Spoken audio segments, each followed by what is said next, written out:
Hello guys and welcome to the ARC review. I wanted to make one of these when I had my coffee in the morning.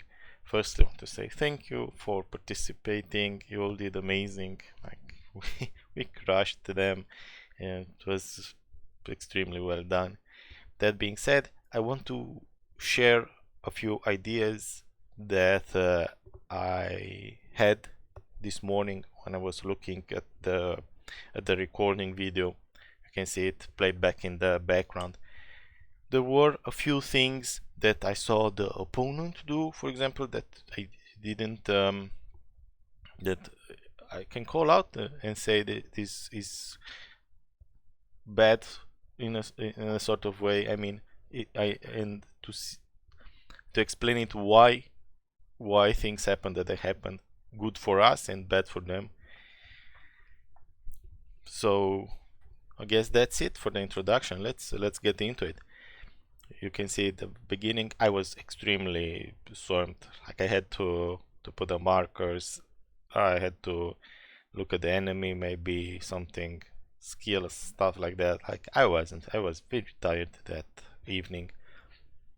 So, and I know many of you were probably the same. So first of all, I want to talk about the marches. I sent a mail before the ARC. People make the marches. So everybody makes the preset marches. First of all, one of the ideas that I put forward and I want to stress out, I think it's very important, is to have the slowest marches go first. So in this case, for example, I recently started to work on my Ramses, and you will see eventually he is the slowest, and you will see, for example, when the enemy hits our obelisk, that Ramses and even Ramses was at the same time there to help as was Edward, who was sent, I think, like almost 20 seconds later, but they were still at the same time. And that's because Ramses moves slower and Edward has time to catch up, but you have to send him first. So always the first presets that you send out are the slow marches. Okay, the other thing I wanted to talk about is building defense. Like here is a great example of how this is something that might change. Like many armies rush out of the gates, and the middle team, like they storm right now, they storm towards the middle. That is probably not the most accurate, as Eduardo said in the previous in the end of the arc last night. They should focus, they should send it to the buildings. The middle team should send armies to the buildings. So because right now they don't, this is why I stressed out us defending, like the first 7 people that teleport and everybody in our lane, just defend, be there with the armies near our buildings in case they rush you, because like in the more advanced games, the enemy will definitely send much more troops to our buildings. Here you see the enemy rally, like it's pretty fast. It goes it came, and yeah, it did a lot of work on the it stresses out a little bit the defense, because you definitely don't want to lose the obelisk. I hit it there just in case. Here's a little bit of misclick. I don't know what happens. I think because I record and my mouse is not perfect or something like that, sometimes it stops from clicking. I did that misclick. So this I want to pause for a little bit. I think this is very important. The teleports were amazing. Like we had space. It was very nice. I'm so happy that the teleports was very organized. I want to just give the idea of, for example, teleporting towards the side that you are going to play on. So for example, me, I'm definitely going to play on the top side towards our sky altar and the enemy shrine of life. So I definitely want that place that is a tiny little bit closer to get the edge in the fight. Faster marches, easier refresh and stuff like that. And now you're gonna see me fumble with the marches a little bit. It's so complicated sometimes when you get the wrong commanders inside the structure for when you have to swarm it. That's also hindering. Here I had to change the captain. I didn't, sorry. I mean, like, I should have pushed somebody. I know you called me to, I probably stressed you out leaving you captain there, but that was on me. I did a mistake. I was aiming for a Vel. He wasn't inside the building, so I was overthinking stuff, and I couldn't get inside my building here. Anyways, another thing that I wanted to say is that I think Swift Stride was used a little bit incorrectly here, and we should have used the hard push that was mentioned, and I think that will change next arc. I think it was a test. I'm not gonna cover the whole arc, just a few ideas, just a few. Mainly I want to focus, for example, on the enemy. So this is where the rally comes in, and this is where you can see the play that everybody actually can do that is on the teleported on the top side, on the outside lane, so to say, that on the more towards the altar side.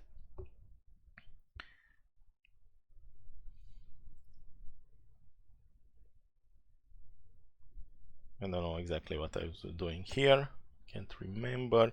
So this is, for example, sending out the armies in front and exactly in the time of the rally. I think that is crucial, and it gives a lot of pressure. It puts a lot of pressure. Also, for example, like all the guys Ortin Hyper and Tiny played very well, and you guys helped out as you used expansion. And here I just want to pause a little bit. You can see the amount of marches the blue team is committing to defending the Shrine of Life. This is definitely a mistake, and I want to say that mistakes like this cost you a lot. Like, you might think, oh, I'm defending the points. I'm not losing points because I'm defending the building, and that's correct, but you are losing the marches and the pressure elsewhere. If I look at how many marches they've sent, and I think there will be even a counter rally incoming, you can see, yeah. So for example, if I pause here, there's around 3 or 4 marches in the rally. In the counter rally, there's maybe 4 marches in the Shrine of Life, and I can count around another 6 or 7 marches on the field. So that is maybe 14 marches committed to this side, and that's it's an optimal number. Don't get me wrong. I think the Shrine of Life should be defended by around that number of marches, but I don't think they had that marches to spare in this case. And when I say optimal number, maybe I will go another video into detail. I mean, eventually, because the number of points differ on the structures and on the arc, you can sort of calculate how many marches it's efficient to send there according to the number of points it's generating. So eventually we will get there by practice and by basically like the dwarvism, natural selection. you get there. Yeah, so this is one of the mistakes, overcommitting troops. It's so easy to make, and you can see the Desert Altar is swarmed by us, and they got nothing there. And that was possible of two factors. So firstly, I started the rally first, and so they probably saw there's no rally on our altar, and that's from the blue perspective. And then Randroid just pushed with a beautiful executed rally with the help of Nevermind, and it just crushed them on the altar. And this is something that I want to reiterate. So it's about feeling safe at home. Sometimes I said, like, keep the buildings filled, and the reason I say this, also the reason I think, even if there's no rally, it's because it gives you that time to react to a push, because a building that is filled will die a lot slower than one who isn't, basically. And that gives us and the people time to send the correct number of troops to defend it. Basically, you try to send as many troops as the enemy. If you can make it with less troops, the defense, that's awesome. You don't want to send more troops than the enemy, usually. So having troops inside the buildings, for that reason alone, I think it's worth it, even if it sacrifices sometimes a march or a little bit of mobility. I want to go a little bit further. So for example, there was an issue in minute 30 that I want to go over. This is when I've lost the Sky Altar. And this is basically not anyone's fault. It's because I did a push. Okay, I didn't have my defense there. The enemy was definitely a good rally, but it's because they did not rally our Sky Altar for 30 minutes. And the people inside were like, if they do not attack it, what I'm gonna do with our troops? I'm not gonna just send them there. Like, let me go to the middle, let me do something with my marches.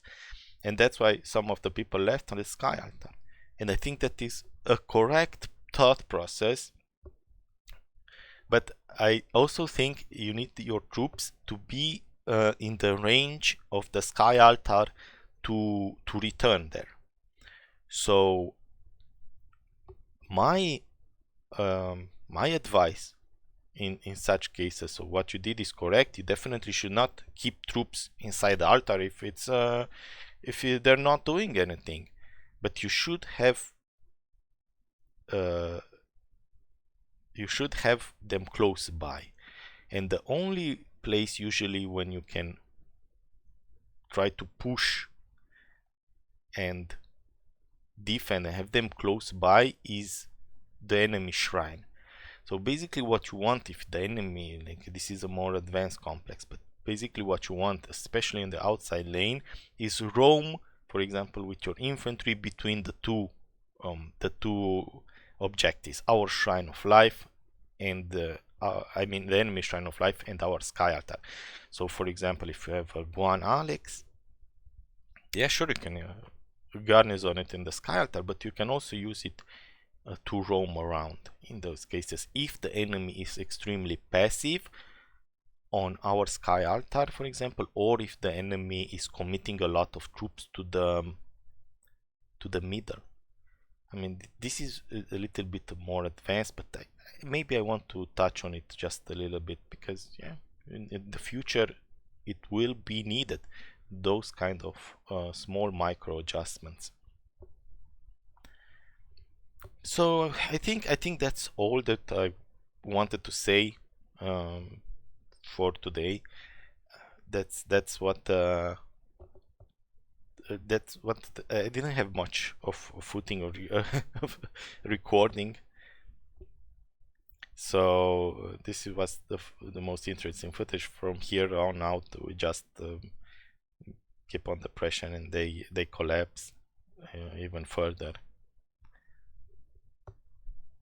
Yeah, so with this, I'm gonna call it a day. I'm gonna say thank you again to all of you participating. I know it was some of you had a hard weekend, and yeah, hope you like it, and we're gonna see each other again next week. All right, have a great couple of days, and all the best to you. Bye bye.